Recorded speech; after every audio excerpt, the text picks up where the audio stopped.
Hello, Greek students and enthusiasts of Greek New Testament grammar and syntax. My name is Brayden Brookshier, and I'm glad to be with you today. Today, we are talking about something so important to the learning and advancement of your understanding of how the Greek is functioning in the New Testament, and that's the tense and aspect of Koine Greek verbs. So, without further ado, let's just get right into it because there's a big distinction we need to make right away. Verbal tense, first of all, has to do with time. Tense has to do with time. You see, verbal tense, whether you're talking the present tense, aorist tense, whatever tense is encoding whether the verb occurred in the past, present, or future. And so, as English speakers, this is something that is very common to us because English is a tense prominent language.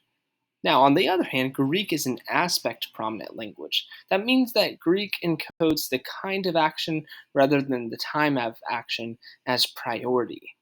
It is not to say that there is no such thing as tense or time within the verbs, but only within the indicative mood of the Greek verb, which we will say that again in just a matter of moments.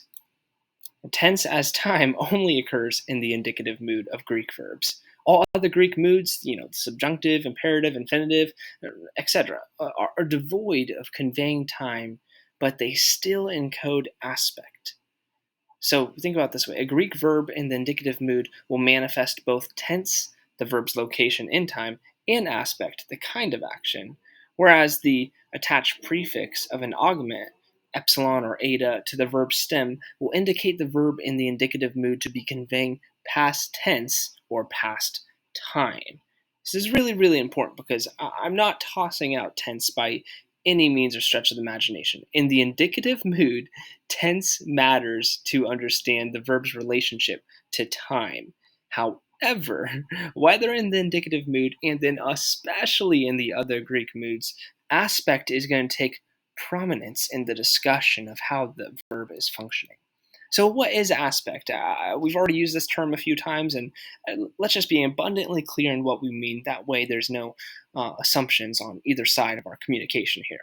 In Greek, verbal aspect has to do with the author's subjective perspective or viewpoint by which he or she communicates the action or condition of the verb.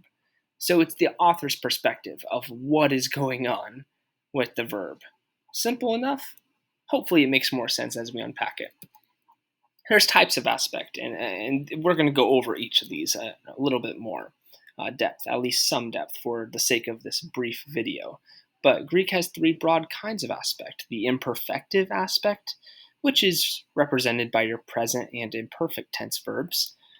Perfective aspect, which is represented by aorist tense verbs, though I do want to say that future tense verbs function similarly, but with non-past time. Thus, they are future, but they are perfective in their aspect of how they present something as a simple, summarized action, which we will talk about.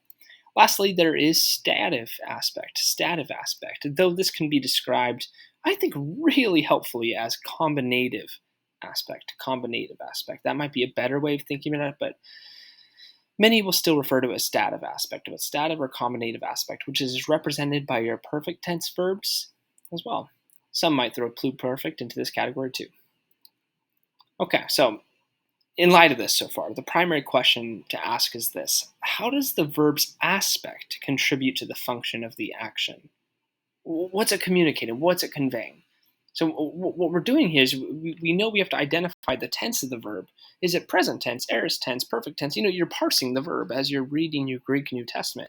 But then we have to understand, identify, etc., the syntactic function of the verb. These are the two key steps to uncovering the aspect. So let's talk first about when we broke down the categories. There's first imperfective aspect. When verbs encoded by imperfective aspect are deployed, the verbal event is presented as in process or progressive. It's like a dotted line that you don't necessarily see the beginning or the end of. It is just an action that is ongoing in some sort of related way. And that's why this process might be described as incomplete in relationship to the way the author is talking about it. So it was/is happening. And then also another way it might be happening is inceptive, it started to happen, or durative, it continued or continues to happen, or other kinds of in process action. Again, if it's in the imperfect tense, then it's going to be presenting it in the past, but as in the past in a process. Whereas in the present tense, strictly with imperfective aspect, it's going to just display the action of the verb as in progress or and such. And so there are plenty of great examples for this one to be displayed. I encourage you to investigate this more. Now, here's some good examples in English for this, because again, this is more of an introductory video of such surveying tense and aspect. But yeah, so when you say I say or I am saying, these are examples of present tense verbs encoded with imperfective aspect. There's no end in sight to I am saying something to you. There's no end in sight to that. It's an ongoing progressive action. Whereas I was saying is an example of imperfect tense verb encoded with imperfective aspect, because I was telling you about something that happened in the past. I was saying something, but it also is presented as an ongoing, in action event. Now, in the preceding examples, we see the action is viewed as in progress or process with no indication of it ceasing or being completed. This is huge for seeing how imperfective aspect functions. Now let's talk about perfective aspect. When verbs encoded by perfective aspect are deployed, the action is presented as a simple whole event without describing how the action occurs. A helpful visual to see the perfective aspect might be used as a snapshot of the verbal action. It is not saying with respect to past time that something was happening or started to happen, but simply that the event happened. I went to the store. I wasn't telling that I was going or I am going to go. I went to the store. Just summarized action. So perfective aspect conveys the action in a simple summarized form. I really like to think about this as a Polaroid picture, something you can hold in your hand and say, here's this picture, here's this event. It's summarized in this single picture. Now, examples of perfective aspect are things like I said, I spoke. That would be like the aorist tense encoded perfective aspect, just being summarized in that quick Polaroid picture. And we see how the speaking is presented as a snapshot event right there. Now, stative, however you want to pronounce it, stative or combinative aspect.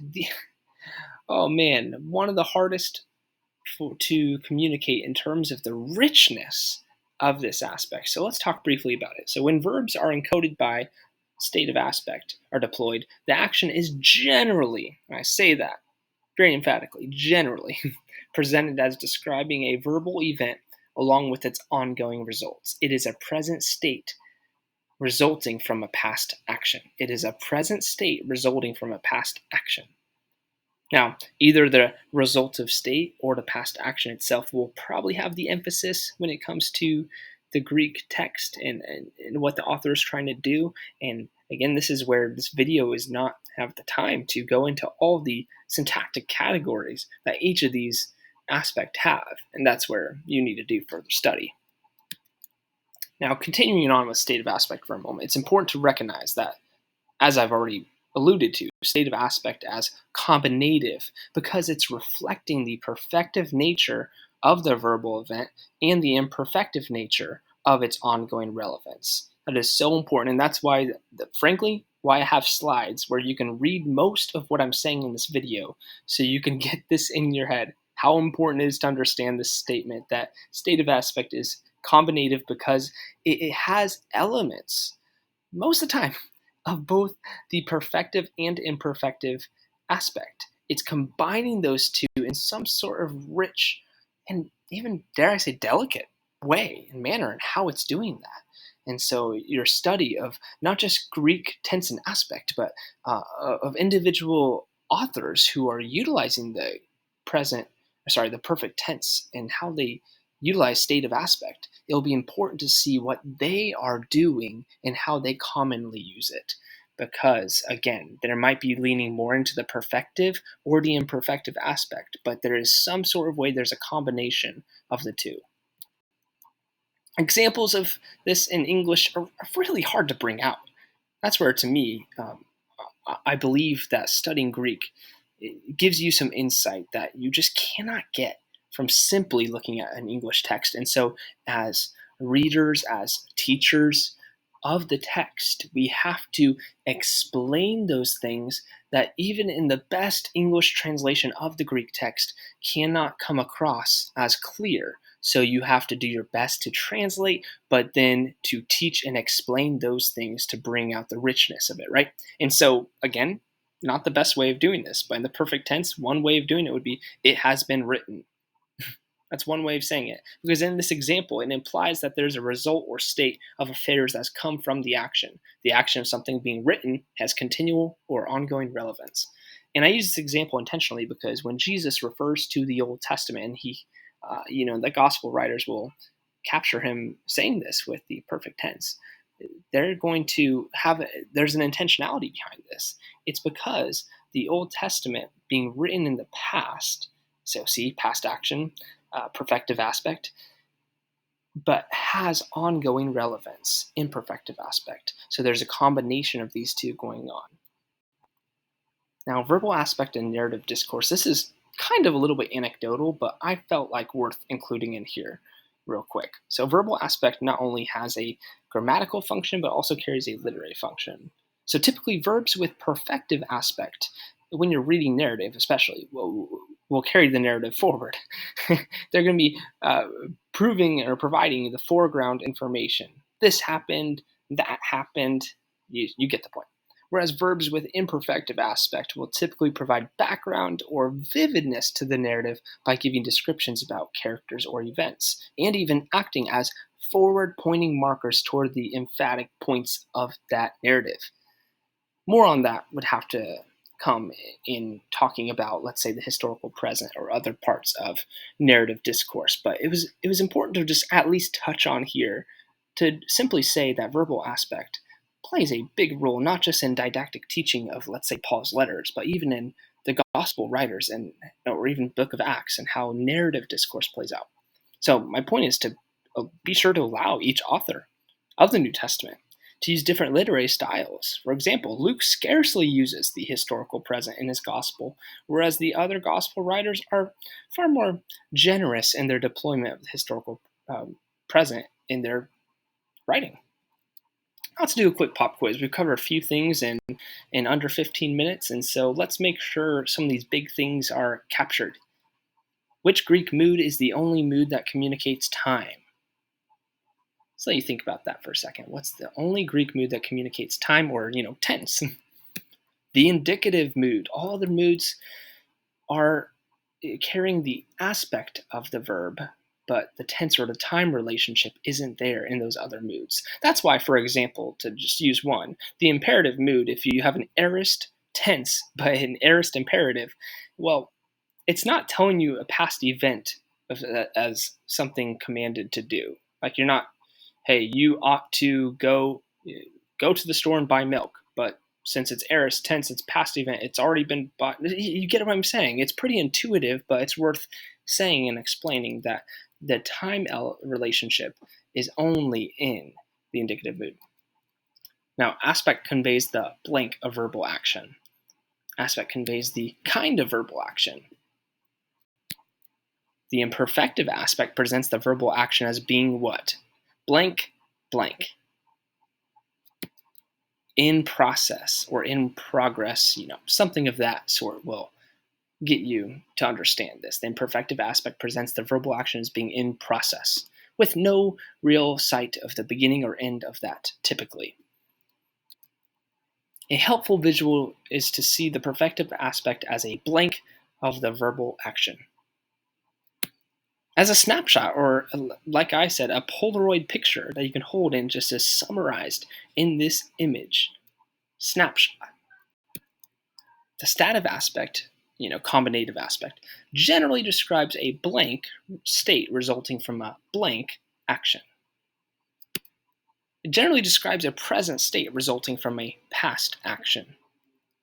And now, that's it for today. And of course, there's so much more that could be said on each of these matters, but the point of this video is to be a survey of it, either as your first time diving into the discussion of aspect, or if this is meant to be a quick little great review. I hope this has been helpful for you. Some bibliography of resources to definitely be consulting as you look into these things and discussions, going deeper with New Testament Greek, Greek grammar beyond the basics, and then the Greek verb revisited is, oh my gosh, an incredible monograph of standalone resource created by Runge and Fresh, who were the editors of having many contributors. I highly recommend you read that as you study these things as well. I hope this has been helpful. It's been fun to discuss these things and as it enriches your study. And then we'll see you next time.